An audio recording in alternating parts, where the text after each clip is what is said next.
How to appear offline on Instagram. In this short video, I'm going to show you how you can appear to be offline when you're actually online when you're using Instagram. Okay, straight into it. So first, open up the Instagram app. Then next, click on your profile icon in the bottom right corner. Tap on the three horizontal lines in the top right hand corner. And then click on Settings. Next, tap on Privacy.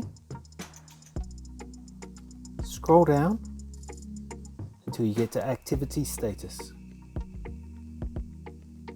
Once here, toggle the button to the left, and now your activity status is turned off, so people will not be able to see when you are actually on Instagram.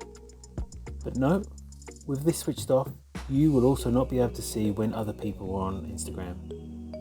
And that's all it takes to appear offline on Instagram on your Android device. If you found this video helpful, I'd love it if you liked the video, subscribe to my channel, and let me know in the comments if this worked for you. Thanks for watching.